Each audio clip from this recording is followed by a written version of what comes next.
اور کلندر لاہوری نے یہ بول کے کہا تھا برا نہ مان ذرا آزما کے دیکھ اسے، برا نہ مان ذرا آزما کے دیکھ اسے، فرنگ دل کی خرابی خرد کی معموری، ادھر جائے گا تو تیرا دل جو خدا کا ٹھکانہ ہے وہ برباد ہو جائے گا۔ عقل ضرور آ جائے گی تھوڑی بہت، لیکن وہ عقل بھی چند سالوں کے لیے، پھر وہ تیری عقل کسی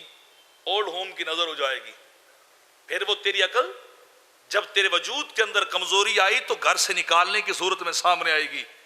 پھر وہ تیری عقل تجھے دھکے دلوائے گی اولاد سے، اور سال ہا سال تک تجھے ملنے نہیں آئیں گے، وہ عقل تجھے اپنوں سے بیگانہ کر دے گی، ایک دوسرے سے جدا کر دے گی۔ ذرا آزما کے دیکھ کے کیا ہو رہا ہے اور کیا نہیں ہو رہا ہے۔ اور اقبال پھر بولا تھا میں خانہ یورپ کے دستور نرالے ہیں،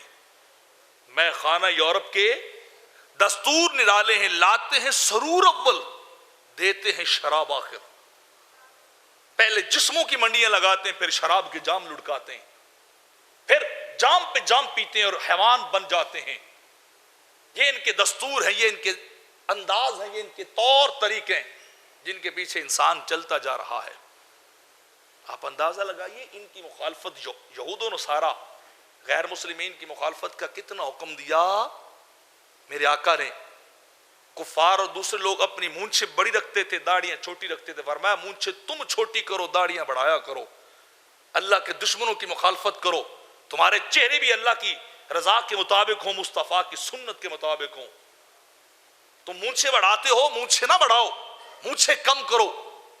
داڑیوں کو بڑھاؤ، یہ مصطفیٰ کا طریقہ ہے۔ تمہاری حیات، تمہاری شکل بھی اللہ کے دشمنوں جیسی نہیں ہونی چاہیے۔ میرے آقا نے فرمایا یہودی اپنے جوتوں اور موزوں میں نماز نہیں پڑھتے، تم جوتے پہن کر اور موزے پہن کر نماز پڑھا کرو، اگر جوتے پاک ہوں تو پڑھا کرو نماز ان میں، یہ بھی سنت مصطفیٰ ہے۔ موزے بھی پہن کے نماز پڑھا کرو۔ میرے آقا نے فرمایا یہود اس بات کو برا سمجھتے ہیں کہ جوتی پہن کر اور موزہ پہن کر نماز پڑھی جائے، فرمایا میں کہہ رہا ہوں خالف الیہودا، تم یہودیوں کی مخالفت کرو، کیونکہ وہ جوتوں کے اندر اور اپنے موزوں کے اندر نماز کو پسند نہیں کرتے، تم نماز پڑھا کرو۔